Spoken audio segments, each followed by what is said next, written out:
नमस्ते, प्रणाम दीदी बहन घरे। एक ही बहुत सुंदर चुटकुला नाच गीत लेके आए और बहुत सुंदर लागत बा। हमका तो बहुत सुंदर लागत बा। आप सब गीत के माध्यम से सुनाओ तो आप सब बताइए कि गीत कैसे लागत है। कि जब एक नई नई बहुरिया आती है दोस्तों शादी होके तो उसके पति छोड़ के परदेश चला जाता वही नहीं करती ओका कैसे लागत हुए तो आप सब गीत माध्यम से बताएं आप सबका कैसे लागत है।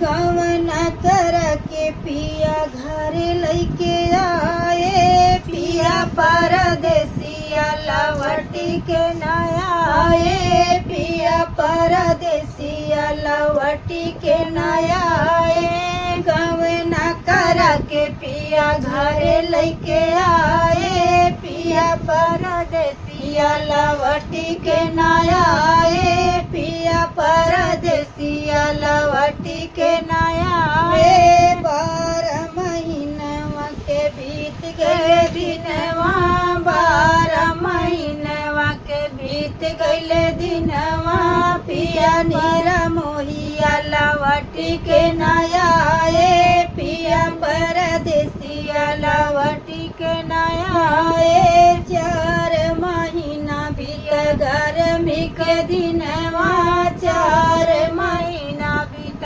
गर्मी के दिनवा, टप टप चुअरा रे माथे से पसीनवा, टप टप चुअई मोरे माथे से पसीनवा।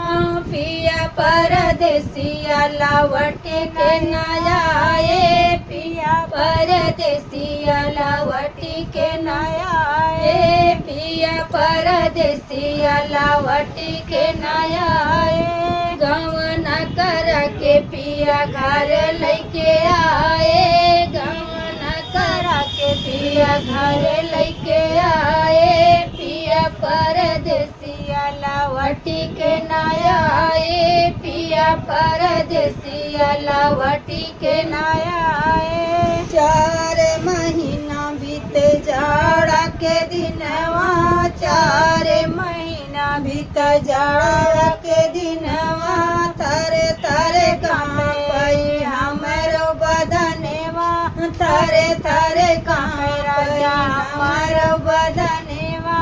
पिया परदेसिया लवटी के नया आए, पिया परदेसिया लवटी के नया आए, पिया परदेसिया लवटी के नया आए। गवना कर के पिया घर लैके आए, पिया परदेसिया लवटी के नया आए, पिया परदेसिया लवटी के नया आए।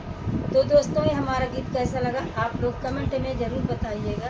और अगर हमारा वीडियो आप लोग को थोड़ा सा अच्छा लगता है अगर ज़रा सा भी दोस्तों तो चैनल को लाइक सब्सक्राइब शेयर कमेंट जरूर करिएगा। दोस्तों कमेंट में ज़रूर बताना कि हमारा ये गीत कैसा लगता है। फिर मिलेंगे दोस्तों, तब तक के लिए मेरा बाटे बनी अरे इंतजार करा बस।